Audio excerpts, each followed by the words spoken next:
I'm Adrian Warnock, and today I want to talk to you about something that has been important to me, for probably close to, no, it's more than 20 years, isn't it? Oh my goodness. Biopsychosocial spiritual. Now, we can abbreviate this to BPP. Oh dear. BPPS. Bio, psycho, social, spiritual. So it's BPSS. Sorry, I got that wrong. But it's not just some kind of tongue twister. It's not some kind of really long, weird looking word. It actually really matters. And it matters when you're in trouble. So right now, maybe you're facing some kind of problem and you're like, what do I do? How do I get help? And hi, Wendy, it's nice to hear from you.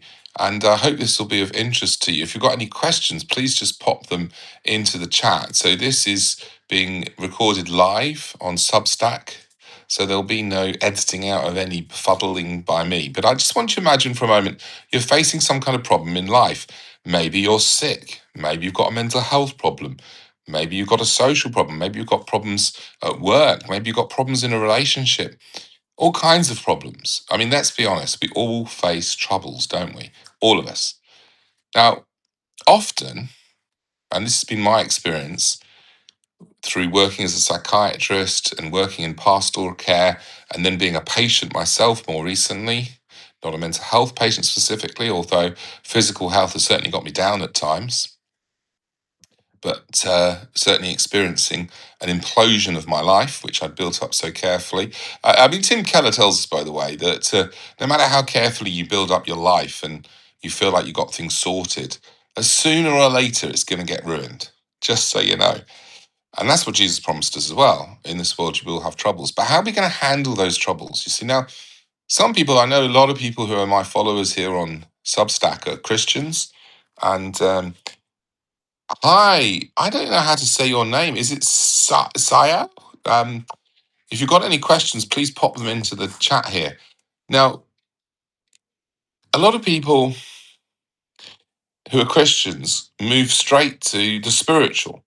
And there's an assumption that all our problems are spiritual. I remember talking to one person who said they hadn't heard this themselves, but they'd heard it directly from a person, a woman who'd been the mother of a young baby and who was really struggling, as many young mothers do, and couldn't sleep, and was just finding life really difficult, and went to the pastor for some sort of support and help and encouragement.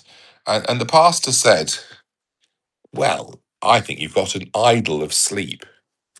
And that's kind of crazy. I mean, this idea that all our problems are because of idolatry, I don't think many Christians would believe that. Sorry about the slightly bad camera angle here. I'm just trying to improve that a little bit.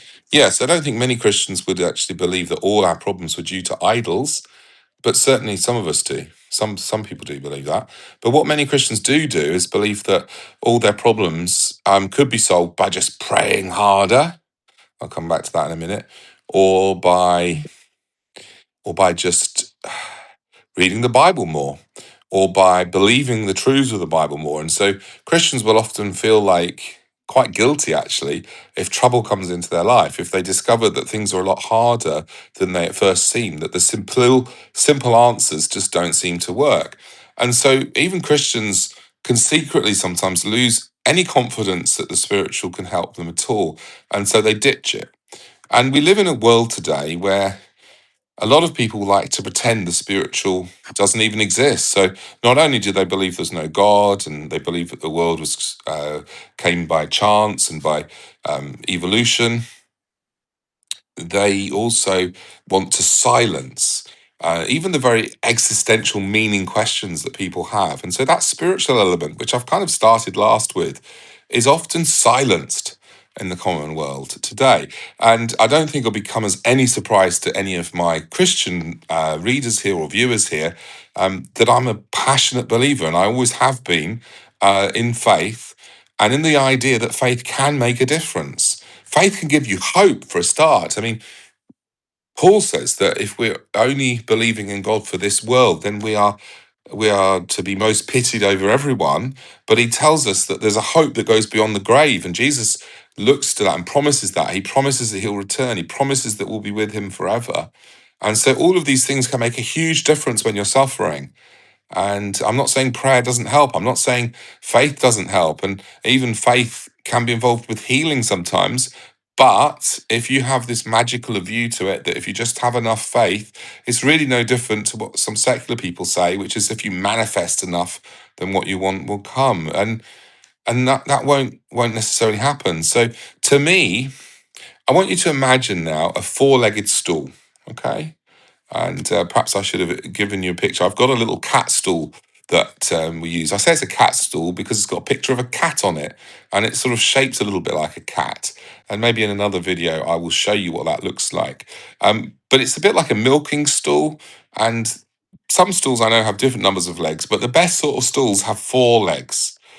Because if you've only got three legs or two legs, they're not very stable. And unfortunately, what a lot of Christians do is they only focus on that one leg, the spiritual leg. And so, for example, some Christians don't want to go to a doctor. I've heard of that. Oh, I've got these symptoms, but I don't have the condition. Oh my gosh, I've just remembered a story from many, many years ago. When I was still a teenager, I was sitting in a church hall one day, and a guy comes in, and he's sneezing away, and his eyes are puffy, and he just looks awful. And someone says, "Oh, you poor guy, you look like you got a cold." And this very spiritual man of God says, "It's not a cold, it's just the manifestations of a cold." And you sort of think, okay. So he didn't want to name it, that he had a cold, because he felt that was somehow giving it power, and he believed that God had healed him.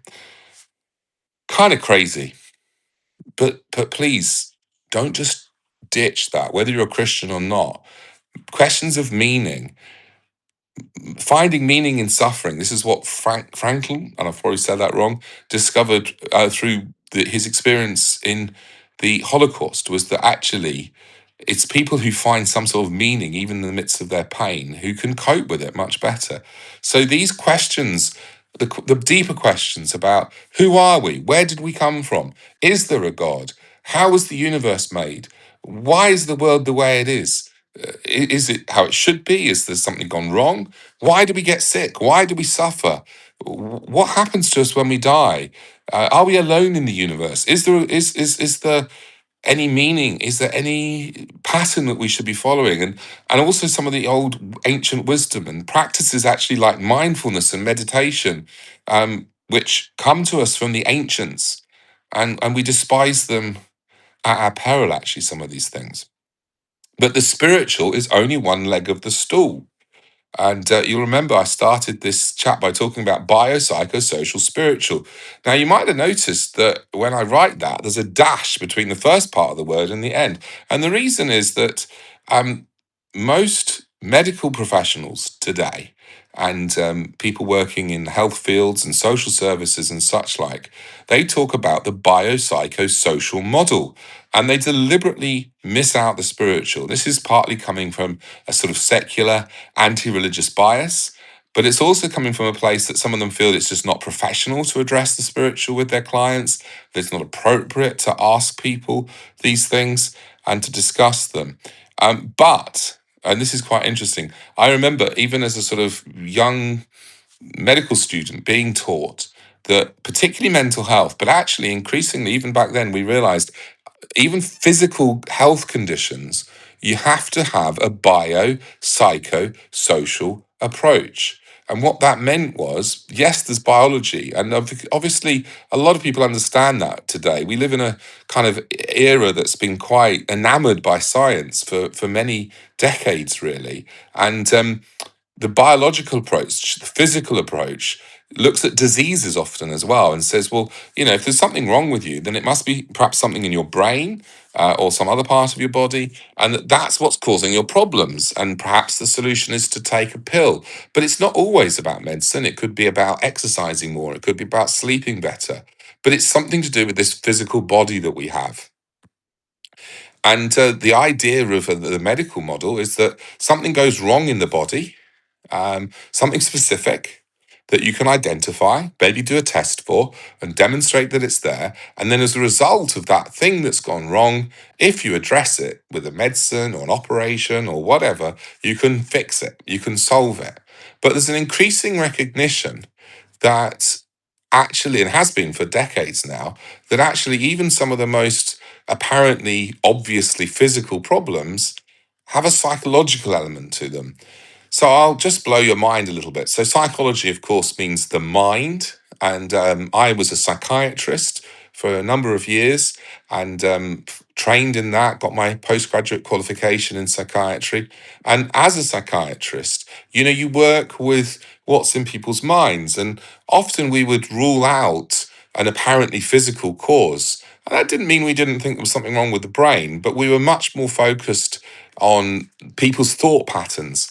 And obviously, psychologists and counselors and therapists and a bunch of people like that all focus on this. And there's a lot of interest in how we can address negative thinking, how we can address basically what I call lies that are going on in our brains, exaggeration, mind reading, believing that we can tell what other people are thinking about us when we can't, catastrophizing, believing that things are just going to get worse and are as bad as they could be. All of these things are in our mind. So the psychological, so the bio we've talked about, now we're talking about the psycho, the psychology, if you like, the thinking.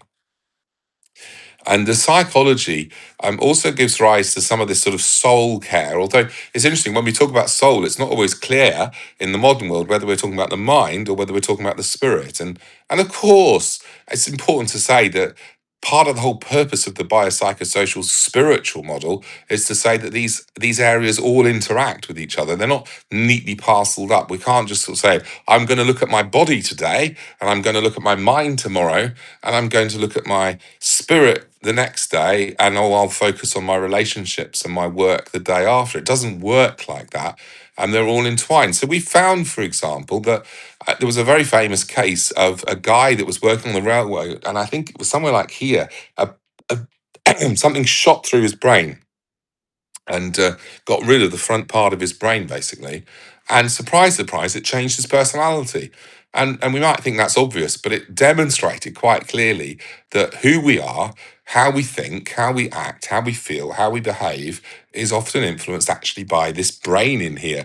And of course, I could get into a massive debate about just the relationship between the brain and the mind. And of course, this has become all the more interesting recently when it comes to AI, because of course, AIs can give a pretty good impression sometimes of being human, but we kind of know they're not, and we kind of know they're not conscious. So, what is consciousness?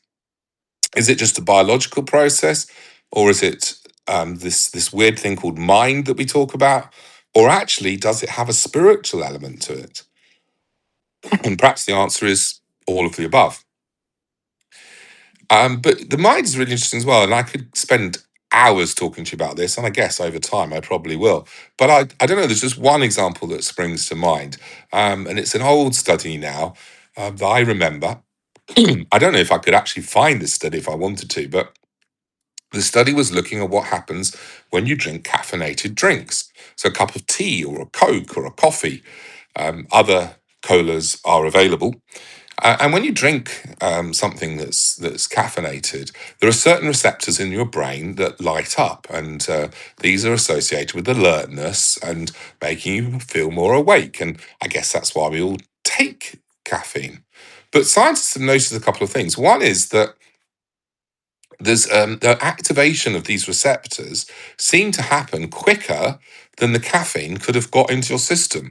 So there's a kind of link that happens between, I'm drinking my favorite caffeinated beverage, whatever that is. I'm going to be feeling more alert soon. And so our brain knows that it's coming, our mind knows that it's coming. And these physical receptors fire up. But it gets even more wacky than this. Because if you give somebody a decaf coffee, let's say, but you don't tell them it's decaffeinated, well, those receptors still fire up. And they fire up just as strongly often as if they'd been given the real coffee. So there's a physical element to a cup of tea or a cup of coffee, obviously, but there's also the psychological, the mind-based element. And this is where the placebo response comes in as well, which is really fascinating because even in some very physical conditions, there are times when if you give someone a sugar pill and you tell them actually, well, this might be a sugar pill, it might be a placebo, or it might be this new active drug we're testing, often you still see some benefits from that other pill. So people still feel better when they're given that tablet. And it's about hope, and hope makes you feel better. Now, there's a limit to this. And of course, this is where if we take it to its extreme, it becomes this idea of manifesting where, just believe, believe, believe, and you'll get what you want. It's not quite as simple as that. But for sure, negative thinking is not good for us, and positive thinking is good for us. Excuse me.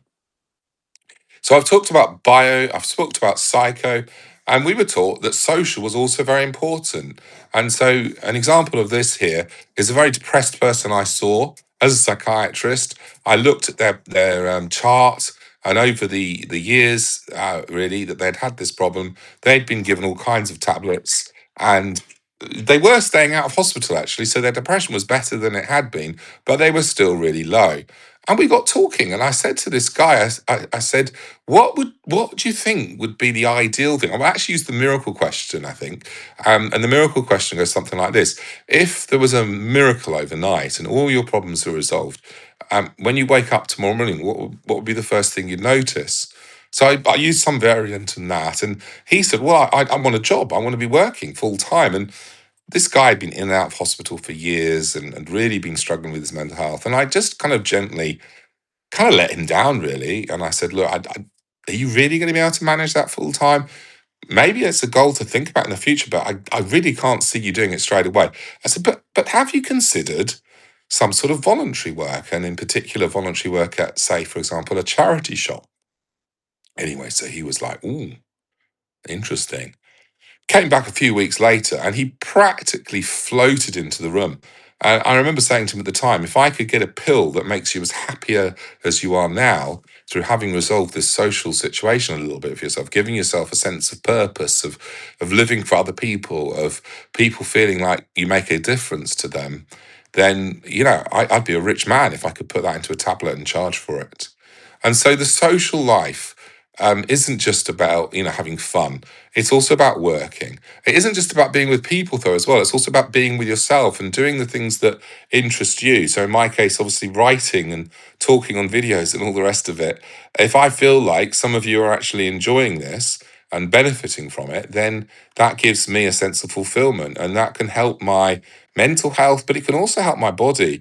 And there's lots of research that says, for example, that people who are married or who go to church are much more likely to live longer and to be healthier. And that's yeah, maybe some of that's a spiritual element, but a lot of that's actually just about the sort of the social side. So we were taught that illnesses, particularly mental illness, but also physical illnesses, were biopsychosocial. But even back then, many years ago now, I was like, but the spiritual, we're missing the spiritual. So it's really gratifying to me that nowadays, even some secular experts are beginning to say quite clearly, no, there are these four things we need to look at. So I don't know if anyone listening has a particular problem that you'd like me to focus on, either because you're interested or because it's personal to you. If you do, pop it in the chat. But if not, I'll just give a couple of examples. I've already spoken about the depressive person, but here's the danger. The danger is that you focus on only one of these legs.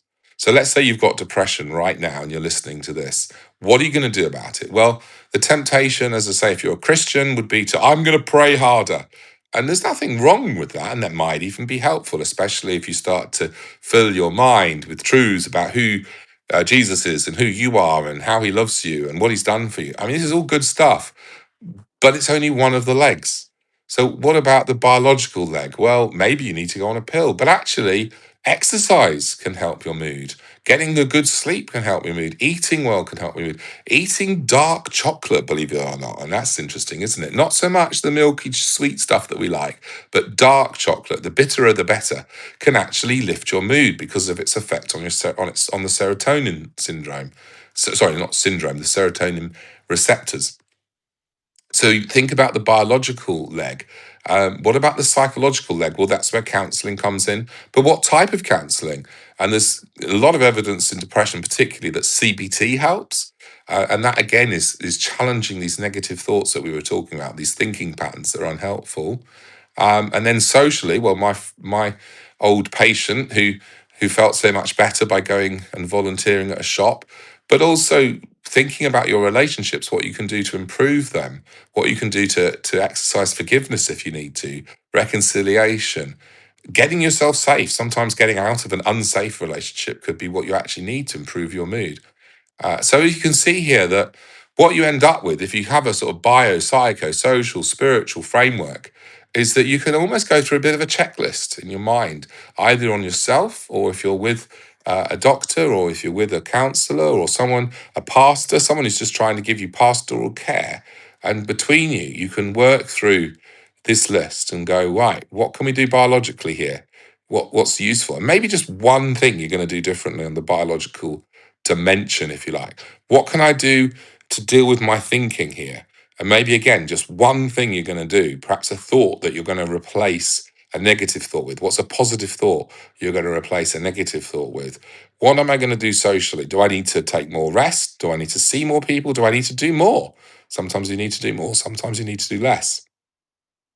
And what about my spiritual life? What one thing can I do? What new habit can I take?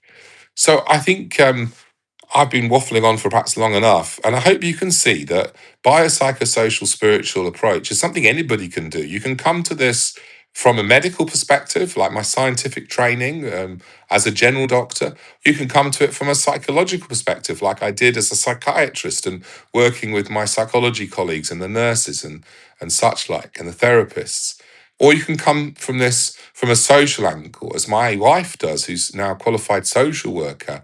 And as obviously, I've had to look at this as I've had to retire medically early because of ill health and what that effect that had on me and my relationships and the way my world just imploded. Excuse me. Next time, note to self, next time you're going to record, bring a glass of water.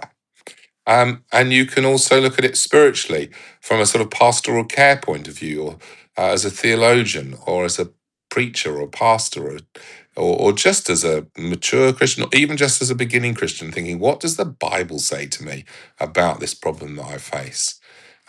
What does spending time with God, how's that going to help? So I hope you understand that this biopsychosocial spiritual thing, that if you're on Substack right now, you'll see in my bio, and it's not just some kind of fancy sounding word. It's not just some kind of, you know, almost like a word salad just to impress you. No, it's actually physical, biological, mental, psychological, social, relational, and spiritual. And I truly hope that this is helpful a little bit for you and that you will be able to find a way to address some of your problems. So, this is your last opportunity, if you're watching, to ask questions. I'm hoping perhaps I've anticipated your questions, but I'm going to draw this to a close in a moment. I hope it helps.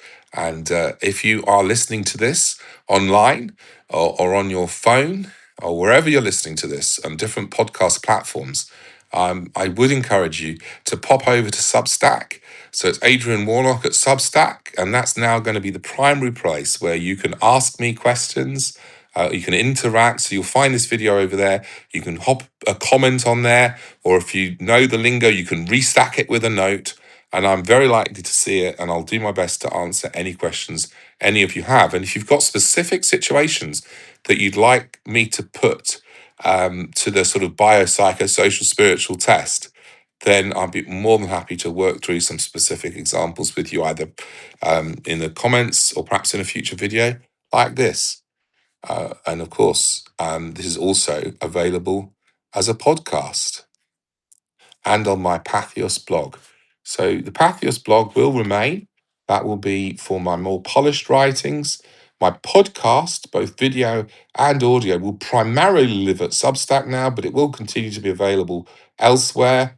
and on YouTube and Spotify and all these places where you get your podcasts.